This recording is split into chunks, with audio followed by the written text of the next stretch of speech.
আমরা আলোচনা করব আমি যদি একজন সেফটি প্রফেশনাল হতে চাই আমার আসলে কি ধরনের শিক্ষাগত যোগ্যতা থাকা দরকার অথবা আমি কি কোন ব্যাকগ্রাউন্ডের হলে আমি সেফটি প্রফেশনাল হতে পারবো। তো এই ধরনের সকল প্রশ্নের উত্তর আজকের ভিডিওতে পাবেন। আপনারা যারা আসলে সেফটিকে কেরিয়ার হিসেবে নিতে চাচ্ছেন তাদের জন্য ভিডিওটি খুবই গুরুত্বপূর্ণ।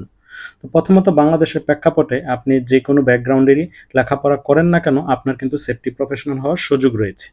সেই ক্ষেত্রে যারা ন্যূনতম এসএসসি বা এইচএসসি পাস করেছেন তাদের যদি বেসিক সেফটি কোর্সগুলো করা থাকে তাহলে আপনারা সেফটি ওয়ার্ডেন অথবা সেফটি পুলিশ অথবা সেফটি সহকারী হিসেবে বিভিন্ন প্রজেক্ট বা ফ্যাক্টরিতে কাজ করার সুযোগ রয়েছে। পরবর্তীতে আপনাদের যখন দক্ষতা এবং অভিজ্ঞতা অর্জিত হবে সেক্ষেত্রে আপনারা সেফটি সুপারভাইজার পর্যন্ত হতে পারেন।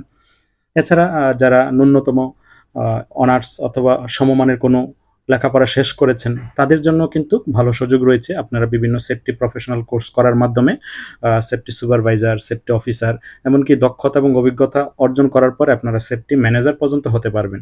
এটা একটা বড় সুযোগ।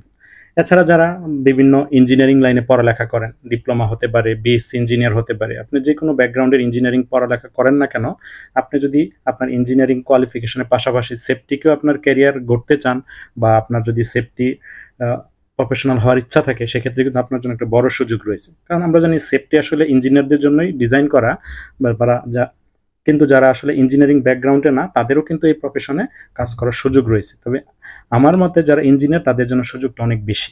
তো আপনি যদি এই ডিপ্লোমা বা বিএসসি ইঞ্জিনিয়ার হন সেক্ষেত্রে কিন্তু আপনার সেফটি অফিসার, সেফটি ম্যানেজার হওয়ার অনেক সুযোগ রয়েছে, সাথে আপনি সেফটি ইঞ্জিনিয়ার হিসেবেও কাজ করার সুযোগ রয়েছে আপনার দক্ষতা এবং অভিজ্ঞতা অর্জন করা সাপেক্ষে।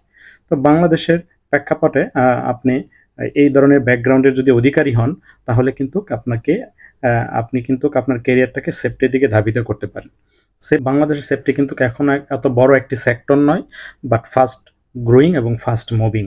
সাধারণত এই সেফটি প্রফেশনালদের সবচেয়ে বেশি প্রয়োজন হয় বিভিন্ন মেগা প্রজেক্টে অথবা প্রজেক্টগুলোতে কাজের ক্ষেত্রে। এছাড়াও আমাদের রেডিমেড গার্মেন্টস, তাছাড়া আমাদের মাল্টি ন্যাশনাল যে কোম্পানিগুলো রয়েছে, ম্যানুফ্যাকচার কোম্পানিগুলো রয়েছে, সেখানে শিপইয়ার্ড রয়েছে, সেখানে কিন্তু সেফটি প্রফেশনালদের অনেক পোস্ট রয়েছে এবং সেখানে কাজ করারও সুযোগ রয়েছে।